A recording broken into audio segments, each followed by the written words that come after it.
Méditation du 15 novembre. Dieu t'attend. Rentré en lui-même, il se dit: combien d'employés chez mon père ont du pain en abondance, et moi, ici, je péris à cause de la famine. Je me lèverai, j'irai vers mon père. Luc 15, le verset 17 et 18. La parabole du fils prodigue est l'une des plus célèbres des Écritures. Ce qui attire mon attention dans le passage que j'ai choisi pour cette méditation, c'est que nous trouvons le jeune rebelle discutant, non pas avec un ami, mais avec lui-même. Il est bon de parler avec nous-mêmes de temps en temps. De telles conversations sont importantes. Il est bon de nous dire la vérité. Le mensonge blesse le prochain, mais nous mentir à nous-mêmes est pire encore. Dans ce passage, le fils prodigue converse avec lui-même, mais se dit aussi la vérité. Il est honnête avec lui-même, rentré en lui-même. Celui qui échange la compagnie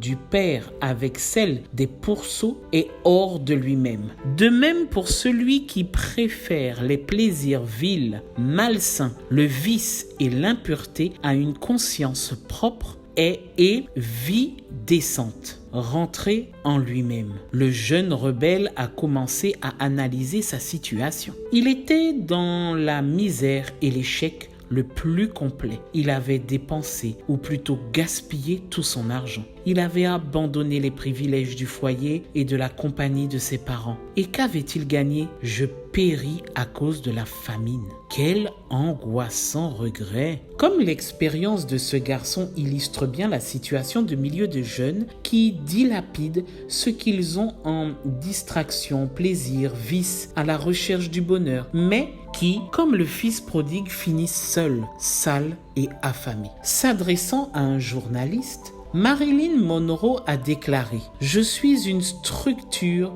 sans fondement, je suis vide. » Elle a fini par se suicider. Beaucoup de gens pensent trouver du plaisir dans la célébrité, les vices et les drogues. Mais ce que l'expérience de ce jeune homme a d'extraordinaire est qu'il n'est pas resté dans la misère. Je me lèverai, j'irai vers mon père. Le fils prodigue n'avait pas besoin d'une triste fin. Et toi non plus. Il a d'abord été tout tremblant, plein de honte, gardant les cochons, mourant de faim. Et quelque temps plus tard, il est revenu à la maison de son père pour y être reçu avec une étreinte pleine d'amour et d'acceptation. Aujourd'hui, Jésus, le Sauveur, te donne l'occasion de rentrer en toi-même. Il t'attend. Lève-toi et prends le chemin du retour. Que Dieu te bénisse en cette journée et je te dis à demain si Dieu veut.